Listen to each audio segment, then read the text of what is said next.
Arkansas. And I have with me my co-host for Was It Really That Good? Gene Jackson, how the hell are you? Doing good, man. Doing good. It's been a while. Oh, it has. You know, when I started Skype, it actually said we have not talked for 5 months. Jesus, I didn't realize it had been that long. Wow. Yeah, I guess so. I guess we sat down and recorded like 2 or 3 of those, and then all of a sudden you got a job change, working too damn many hours, and then we're back. We're back to doing it, trying to do it monthly. Sometimes it's hard for me, and it's hard for you too. We've been sick. We had spouses sick. We just like, I was like, I'm gonna fucking do it tonight, no matter what. So there you go. If I take a break here in a minute and run to the toilet, then we'll just cut it, okay? All right, we'll just give up. Now, where are you live from tonight? I'm right here in good old Coleman, Alabama. Coleman, Alabama. Awesome, awesome. All right, let's get it going. You requested this, and I'll let you know I'm going to let you pick the next one also. Lance told me, you know, with the other show that we do, Observing the Observer, I put him through hell last year with all those WCW shows. And I'm always coming up with the show, but you came up with this one. It's called The Big Event, 1986, August the 28th, 1986, WWE. And this was a Coliseum video. Did you notice that? I did. Well, full disclosure here, I guess part of maybe the subconscious reason I chose this is when I got my first VCR for Christmas in 1987, the very first video cassette that I popped in there and watched was, in fact, the WWF Big Event. So this was the first wrestling video that I ever watched on my brand new Christmas VCR. So there's a little bit of, you know, what do you say? I'm blanking out on the word I'm trying to say here. There you go. That's what I'm trying to say. Well, we talked to JP from ProWrestlingStories.com, and it was released on Wednesday, and he talked about Coliseum videos and going in and renting them. I hear that from everyone, but I didn't rent them. I was more into the barring, you know, the bootlegging of them. I don't remember this show. I really don't. So I was kind of excited, but noticed as we went along, it was the Coliseum video version, meaning they cut some stuff out. It was like all of a sudden you'd be in the middle of the match, and then you would be to the finish, or the heat would be gone, and they would be making their comeback. But it was fun. It was really fun. But at the very end, we're going to figure out, since this is one of your all-time favorites, was it really that good? And just for the reference, it was the summer of 1984 is when I got my video. When I got my see, you were way ahead of me. I mean, we were way behind the curve. Let me see. It was the summer of 84 because I graduated in 85. My mom bought it on Finger Hut. Or as we say in the South, Finger Hut. Finger Hut. And the thing cost, with payments and everything, because, you know, they charge ungodly interest, it was $800. So holy cow. VCR. Eventually it was $800 after we paid our minimum, you know, the payment, 100 payments for $5 or something like that. Yeah. All right, so August 28th, 1986 is the first match. Hoss and Jimmy Jack Funk with Jimmy Hart ringside against the Killer Bees. Yeah, you know, this is after Terry had left, and old Jesse Barr from Portland had come in and suddenly become a Funk. But you know what? He was passable as a Funk here. I could, especially as a kid, I could buy that. So Killer Bees, you know, at the time, the big thing was slipping out of the ring and putting the masks on and then illegally getting the pin, even though they were baby faces. But they got away with it most of the time. Yeah, I didn't remember them doing that. That's the old nightmare trick, heel trick. Yeah. Oh God, that's the main thing I remember about them from when I was a kid. The Killer Bees was the deal with the masks, and then that one little weird show where they were lumberjacks and they were heels against Hogan. But that's a whole other podcast. I noticed there was like tons of shine for the baby faces. It was like almost all babyface shine. And Brunzell put a sleeper on Jimmy Jack, and without a tag or anything, Hoss jumps in and they start the heat. I'm just like, what the fuck is this about? Dory was old even then. I guess, when these people are bald-headed, they always look old, so I can say that. But Dory Jr. is one of those guys like Arn Anderson that just looked old from day one. Yeah, I did remember the mask trick, and it was I yelled the nightmares when I seen that happen. And but those guys, all of those guys were solid. Jesse Barr was a solid, good worker, and like you said, I really thought he was believable as a Funk. Then we had Don Morocco with Mr. Fuji. Against King Tonga or Haku. I think they called him both, right? Yeah, they kind of went in and out. Like, introduced him as Tonga, but Monsoon made reference several times during the match to him being now wanting to be known as Haku. And I got to say, Johnny Valiant was always a favorite of mine back then when he was on commentary. His stuff doesn't always hold up as well as Heenan's, but I was a fan of his back then. He's always good at saying some inside stuff. I've seen. We talked about this before. It was him and Jimmy during one of our other episodes, and he says all kinds of stuff, and you're like, "Wow, they got away with that." But no one knew what he was saying. It seemed like this match lasted fucking forever. I think was it 20 minutes? Did they give him? I don't know. Yeah, that was the official thing. It was announced as a 20-minute time limit, and they went to time limit draws. Surely to God, they. Not just on Coliseum video, but surely for the live crowd, they shaved some of that, I would hope. But yeah, it did. It was the longest match on the tape by far. Yeah, and why? Why do you give these two guys? I don't remember. I remember Morocco in the magazines and just having a really good body and just a real good heel. But was he a good worker? Because I don't even remember that. And it wasn't. He was in with Haku who didn't do much either. So was Morocco a good worker? He was a good worker in the mid to late 70s and very early 80s. By this time, he was starting to bulk up muscle wise, and the bigger he got, the less of a worker he became. I think his best years is when he was probably about 40, 50 pounds lighter. You really hear a lot of big talking about, what a worker he was. Like I say, late 70s, very early 80s. But by here, he was starting to bulk up. And still a good worker, but just not, what he was in his quote-unquote heyday. And another little interesting side note to this is Rosie had never seen it. So this past week, I've been forcing her to sit and watch the Morocco and Fuji Vice, Fuji General Hospital, Fuji Bandito, and all that terrible stuff they did on TNT. My God. I never could watch this show. I just could never watch it. I was not the guy that watched that, and I know lots of people did. So, all right. Speaking of muscle and putting on some pounds, Ted Arcidi against Tony Guerrero. What's your thoughts on this one? Man, you want to talk about a worker, man. Ted Arcidi is one of the underrated, tremendous technicians of the. Okay, I can't even pull that off without laughing. Yeah, poor old Ted Arcidi, man. Like they tried to do what they could do with him, which wasn't much. I think by the time a year or two later, by the time he made it down to Texas and world class, he'd gotten a little better, and they worked him as a heel down there, which made a little more sense than when they tried to use him as a babyface up here in WWF. But yeah, he was the shits. I think they gave up on people really quick here. It's like they didn't get over, so see you later, bye kind of thing. He worked a lot of opening matches and did that on a regular basis. He was an athlete, but sometimes it just don't translate. Go from one sport or what he was a powerlifter, so there'll be somebody give me hell for calling powerlifting not a sport, but he.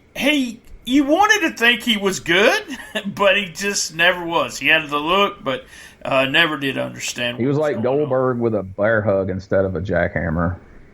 No, yeah, I thought it was I thought he was like 10 times worse than Gobert. So. Well, he was, but I'm just saying that was his big high spot. Like you sat through that to get to the bear hug. It's like, oh Yeah, wow, that's that great. awesome bear hug. Yeah, there you go. Speaking of good workers, man, Adrian Adonis was the man. I mean, he was big. He had gained a lot of weight at this time. But, man, I mean, I wrote Adonis is huge. But so good at bumping. JYD actually was moving in this match, which kind of surprised me. The crowd was hot for everything they did when they did it to Jimmy Hart. Anything Jimmy Hart was involved in, the crowd was real hot. And it was a horrible finish, though. That was just out of nowhere. It was just a really bad finish. It really was, but yeah, Adonis was such a great worker in his day, and even by this time, he'd put on all this weight. And if you watch him in not just this match, but a lot of the matches I've watched in the last few months, he still bumped and moved for a guy that size. You know, it was very impressive how he could get around the ring and some of the stuff he did. But oh my God, did he really own that whole adorable gimmick, and by the time it was over with, just took it to such a ridiculous extreme, even more so than some of the other guys who did the effeminate gimmick for Heat back when that was a heel character back in the day. I always thought, you always felt like Vince was stealing all the gimmicks, and I always thought, this was Adrian Street's gimmick, and they should have brought Adrian in at the time. They used Adonis to do this, but he always liked putting a gimmick on somebody that, to me, Adonis was just a good, solid worker, and probably if he would have stayed in shape, would have been pushed to doing other things than he did. Adonis died, a heart attack, drug OD, right? Car wreck. Car wreck. He died in a car wreck in Canada with a couple of other wrestlers. But yeah, they were. He had went back to the Stampede promote. He left WWF, and by '88 he was even bigger than he was here, believe it or not. Right. And he was in the AWA for a little bit, and he was up in Stampede, and it was like 2 a.m. There was like some sort of animal in the road. I can't remember now what it was, buffalo or something crazy. And had a car wreck and got killed. I was really wrong on that one, but I guess it's because the rumors were, the weight was because of the drugs, and kind of he was. Yeah, it was coming. If one hadn't got him, the other one would have. So maybe that was faster and less painful. We can only hope. But I always thought that, and not just, I know we can't really go too far off in the weeds on this one because there's so many matches, but I did always think that Street did that type of gimmick in such a more clever way than Adonis did. Adonis really eventually leaned heavily into the wearing the big women's flowery dresses and stuff. Oh, yeah. And all this kind of weird shit where, Street's way of doing it, I thought drew more genuine heat and was just, I don't know any other way to say it than just more cleverly done than just the more blatant way that Adonis approached it. I want to tell you I've talked about, we called the Fabs the Fags, back in the day. But here's something we would say about Adrian Street. If you had somebody that was watching wrestling and would come up to you and say, "Did you see Adrian? He's a queer or he's a faggot," and the next thing you would hear someone say was, "But he could whip your ass." Damn right. So that was part of the gimmick, like you said, that made it so clever, is that he was so believable he could whip your ass, even though, and Miss Linda was not bad to look at either. So it was all really strange. He had a hot woman with him. He was gay, but he could really whip your ass. So yeah, we did get off a little bit. Adrian Street's one of my all-time favorites when it comes to doing that, and I just feel like, and Adrian kind of took it from Gorgeous George and done it a little bit, went to another stage with it. But yeah, one of my favorite people. I mean, last thing to say on that real quick, though, there is no more of a statement on how good Adrian Street was at working that gimmick than to say he was able to eventually turn that gay gimmick into a babyface gimmick in the South in the 80s. There you go. What more Very can you say about it, you know? Very much so. All right, two guys coming up here. Two darn good workers there. Darn, I don't cuss anymore for some reason. I said darn. Gosh darn it. Two gosh darn good workers here. Dick Slater and Mike Sharp. Mike Sharp was worked Memphis for a while and was on Jonesboro shows. That guy was huge. He was a big guy. Yeah, you really didn't notice that as much in the WWF because everybody else was so big. But that was something that stood out to me going back because that was kind of before I got to see Memphis. And going back and when I started tape trading and started seeing, Mike Sharp on Memphis TV, is like, good grief, that dude's freaking big. Like, I never realized how big he was on WWF TV when he was doing jobs. But Dick Slater, who in the world thought in a territory based in New York, and this show in particular, we're up in Canada, that the Rebel, Dick Slater with his Rebel flag, was going to get over as a babyface? Yeah, good grief. I don't know. The guy's kind of worked. I noticed Slater was calling the whole match, which didn't surprise me, but he was... Every time you watched him move, he was telling him what to do, where to do it, what to do. It was like an elbow smash and a flip to win. I don't know. It was just like, what the hell did they just do? There were some bizarre finishes on this show. I forgot that until I went back and watched it again. It's like, wow, some of these finishes are just strange. Right. So who was calling this shit, The next match, Bobby the Brain, King Kong Bundy, and Stud was against the Machines and Lou Albano. Bobby the Brain, man, they hated him. I mean, they wanted to see him get his ass whipped majorly. Such a great heel. I mean, Bobby Heenan is just the greatest heel manager of all time. And, when I was a kid, this whole Machine gimmick was kind of strange to me. And even looking back on it now, it still is kind of weird. But, they had the Super Machine and the Big Machine, which was, Bill Eadie, Mass Superstar, Demolition Axe, and Blackjack Mulligan. And then, of course, you had that giant machine at ringside, and I don't know that we ever figured out who that was under that mask. But it's fun to go back and watch these old Coliseum videos where they have all the house show matches where, you'd have Super Machine, Big Machine, and then you would have Hulk Machine, or you would have Piper Machine, or you would have, Junkyard Machine or the Animal. Like, pretty much every babyface took a turn putting the mask on and teaming with Machines against Bundy, Stud, and Heenan. And God, they got a lot of mileage out of that angle. Yeah, and Captain Lou was all comedy. But with Bobby the Brain he was a bumping motherfucker too. He could hit hit all the bumps, do everything that there was to do. And the crowd, like I said, the crowd just loved all the stuff that he was doing. Or booty, wanted to see his ass beat. 80 again, just such a great worker. Just Bill 80 is such a great worker. Mass Superstar. And I bet you didn't know. Wait, this is the wrong show. But I bet you didn't know.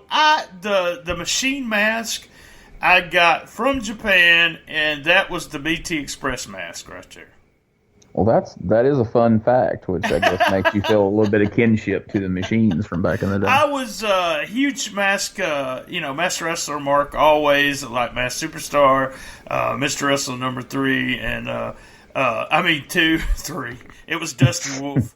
And just, when it came to mask guys, I always thought they're the Nightmares, you name it. And then so when I tried to wrestle, then that was the mask I wanted, and someone got it all the way from Japan for me. I think back then it was like $80, which that's a lot of money, really, for back then. So. Oh yeah, that's quite a gear investment for back in those days. Yeah, for wrestling about 8 matches, and 4 of those was against J.D. McKay. So there you go. Bless your heart. I'm sorry.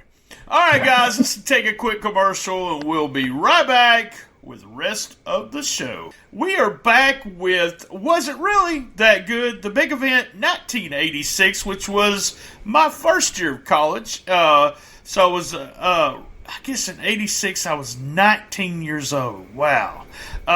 So this is the match of the night. Well, okay.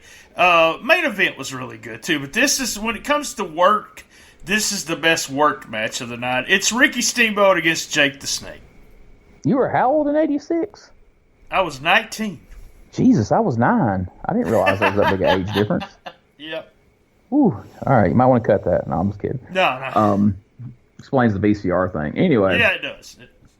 If I was to go back and say top 5 just clips, highlight things that stick out in my mind from when I was a kid, seeing Jake the Snake DDT Steamboat on the floor on Saturday night's main event definitely stands out to me as, like, at that time as a kid, being one of the most brutal things I ever saw, and thinking I might have just really seen somebody get killed there for a second, because he laid it in. It looked good.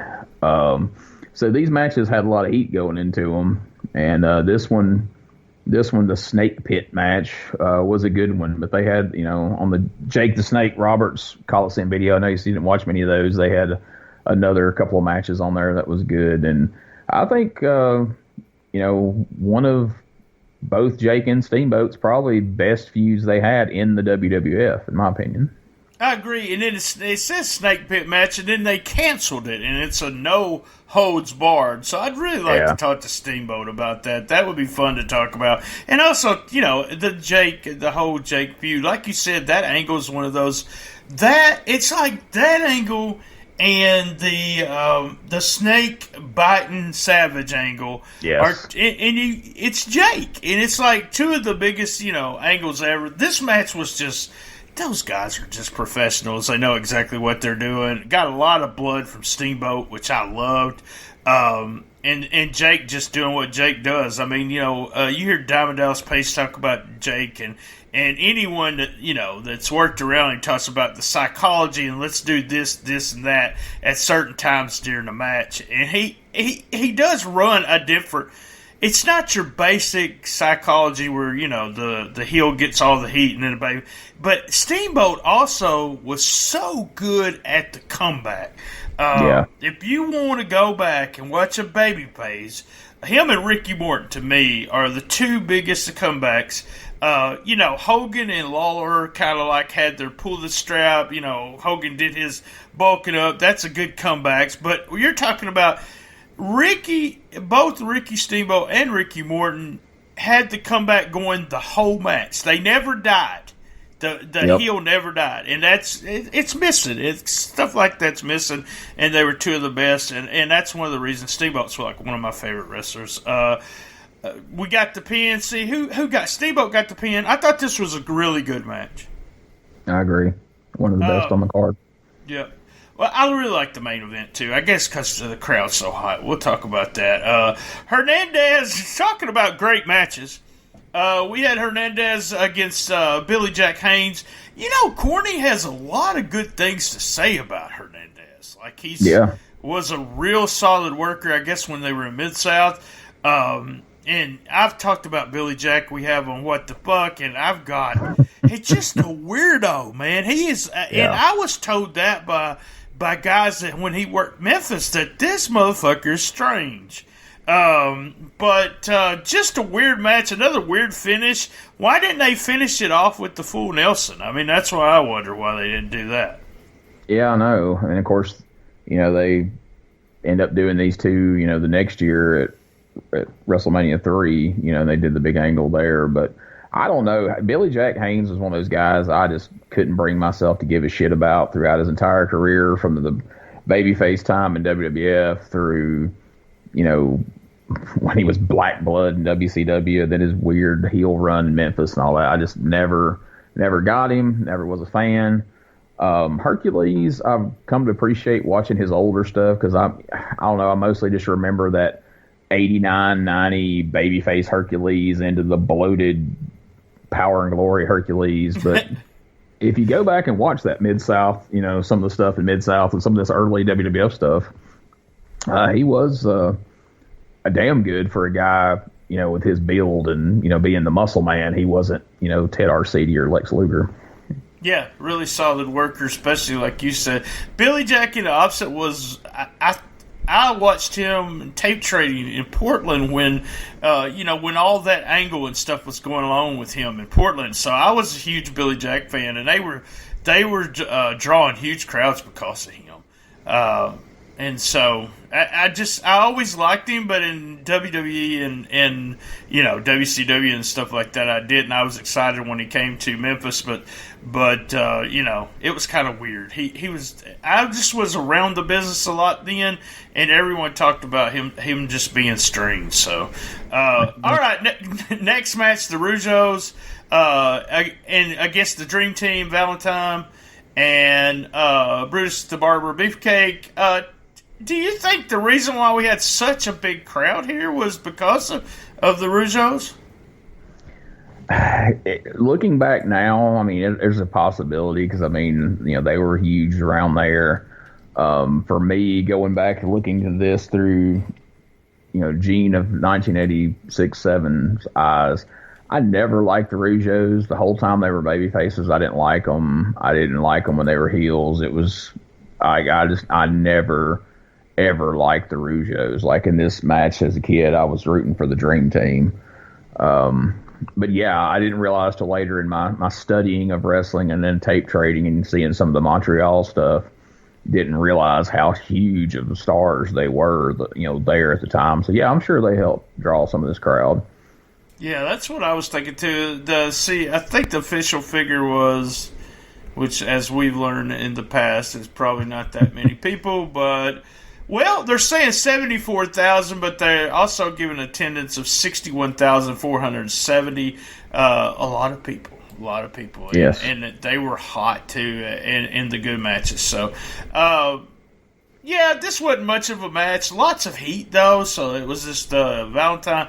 Valentine was not as... I remember him in Mid-Atlantic, the stuff he did in Mid-Atlantic. He was so good to me, but... didn't come off. I guess he was okay, but he just probably got lazy or just doing what he could do. Beefcake just is Beefcake. I thought it was weird because I remember when I was in the dressing rooms back in the day with the Memphis guys, if two of the guys going out had the same color trunks, that was a big deal. Yeah. And the Rougeaus and Valentine, it looked like they were actually, sharing trunks or something. So 6-man tag team. Yeah. Brutus was the odd man out. Yeah, I was like, what the hell's going on? They did a tons of shine and then a lot of heat and then, and then Gorilla Monsoon was saying, which one of the Rougeaus was he calling something really weird? Was it the way he was pronouncing Jock? Was it? I don't know. I like Gorilla, but sometimes he always pronounced stuff weird. Well, he always insisted on calling him, Raymond. Raymond, some people would say Raymond, and he would always say Raymond. Yeah, that was it. That was one of those, and I got a lot of room talking about people that pronouncing wrestling names, so there we go. DiBiase was... since I only never seen him on television until, I guess, his Georgia run, he was in the magazines. I thought his name was Debussy or something like that. That's what. Yeah, I used to always say DeBeasy until he finally made it on WWF TV because I was the same way. I only knew it from the magazines because we didn't get Mid-South or UWF where I lived. So I was always like Ted DeBeasy, and then oh, that's how you say the that. next match, two freaking legends who. Neither one of them are alive, right? I know Race is not alive. Pedro Morales, is he still alive? He's not. I don't believe. I think he died like last year, year before, or something like that. Race working hard here. Tell me, was Morales good to you, or you think he fit in that? And I talked about this with a friend of mine. We was talking about Rocky Johnson and how. The style was a little different back then, and I was trying to explain to him how the WWE would use guys like Rocky, Sammartino, the ethnic draw, and Morales using those guys to draw. But was he good? Because I never thought Sammartino was good. I never really did. I haven't seen a lot of his stuff from his heyday. I mean, I guess I mean, he must have been. He was Intercontinental Champion. He was World Champion and all that. I've had a conversation with people quite a few times because, like I say, I started watching wrestling off and on from around '83, but I didn't really start paying attention and studying it and becoming a huge fan until around this time, around early '86. So I say that to point out that my first knowledge of Harley Race, Pedro Morales, and a lot of these guys who were in the twilight of their career is around this time period. And where, like, my dad would talk about how awesome Harley Race was, I was like, oh, that old dude sucks. Like, I don't think he's that good, And, I would hear them mention how Pedro was former world champion and Intercontinental champion, and he was a glorified jobber by this point, and it eventually became just a straight-up jobber. And so I thought, people older than me probably think, like, these two guys are just the greatest of all time, where I'm just like, eh.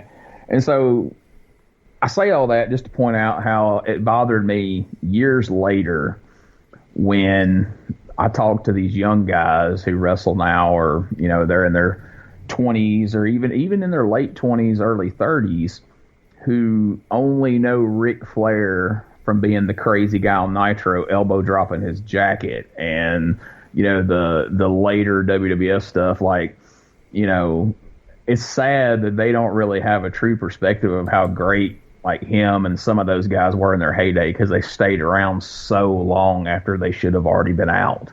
That, I think it kind of ruined their legacy for some of these young people that only know that odd parody of themselves that some of them became. Yeah, I see what you're saying, and I think the parody part was all because of what Vince wanted to do. He wanted to do that to people. Unfortunately, that was one of those things where he thought, well, you bring them in and make fun of them, kind of thing. Even Lawler, and doing things like he did, and that Race was so good. Some of the stuff, the Lawler. Anything you can watch Race in the early 70s, if you could get it, you can see how good of a worker he really was. So, all right, we're going to the main event, and I want to tell you, the crowd was so fucking hot for Hogan, and I go back and I watch this stuff, and I remember, and that you were supposed to, you're supposed to like. Because I was starting to get kayfabe sheets at this time.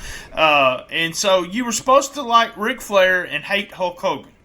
And so, because he wasn't a good worker, you're not supposed to actually like anyone that's not a good worker. So I was part of the little smart community, and I hated Hogan. But every time I go back and watch these matches, the crowd is so hot, and Hogan does exactly what he needs to do in these matches. Orndorff is so good. I really think Orndorff was really good. I guess until he got hurt with, his arm got messed up there. He put all this heat on Hogan. I mean, just tons of heat.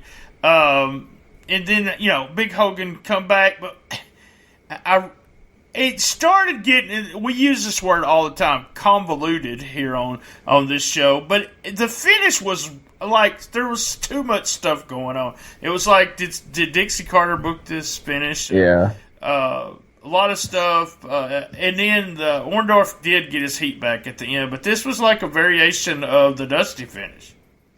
Yeah, so before we get too deep into that, so, like, you were 19 at the time, so I'm 9 years old when this feud's going on. And I remember exactly, no lie, I was collecting my LJN dolls at the time, and so me and my mother had went to Columbus that day, and I had finally got a Mr. Wonderful doll to team with my Hulk Hogan doll to beat up Big John Studd and King Kong Bundy, and I was psyched.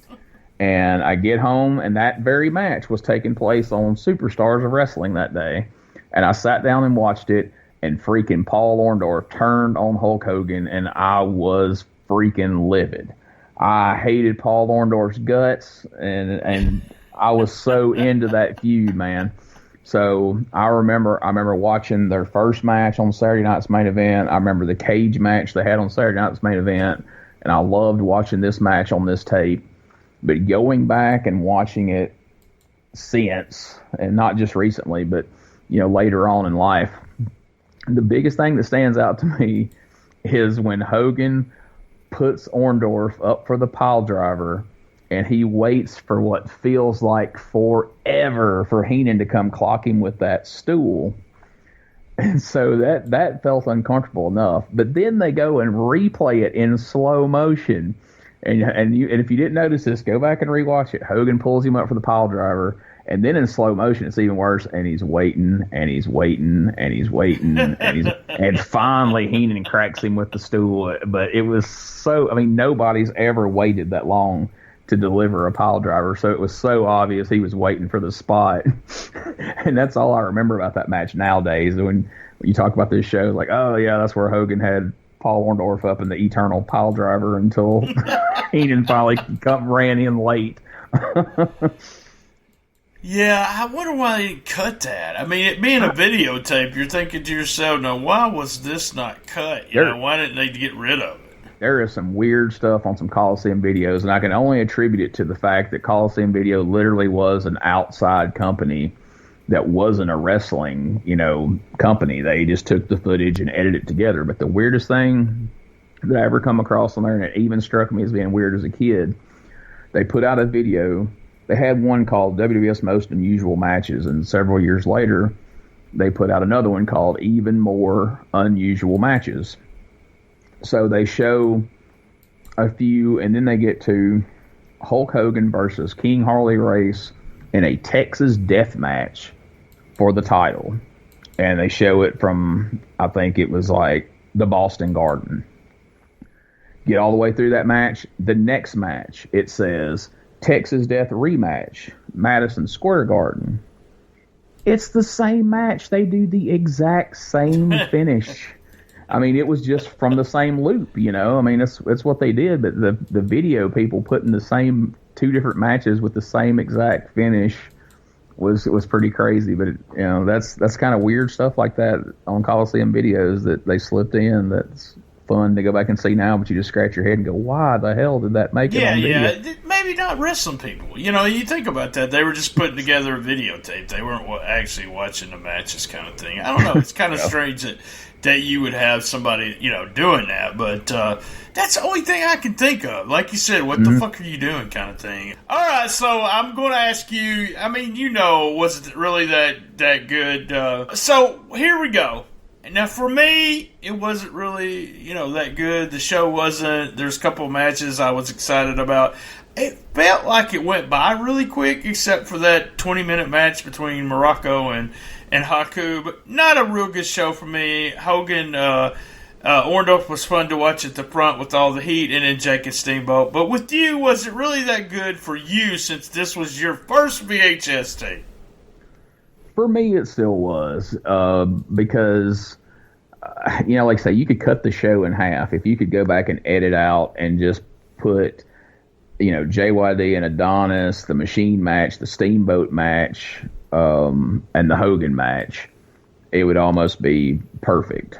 But, anything that can draw 60-something thousand fans into a stadium like that, and the kind of heat, like you pointed out, the kind of heat Heenan had, the kind of heat Jimmy Hart had, the kind of heat Orndorff had, and how freaking over Hogan was. Maybe it's just feel-good shit for me because of the nostalgia, but to me, I still enjoyed it just as much as I did back then. So I'm going to say it really was that good.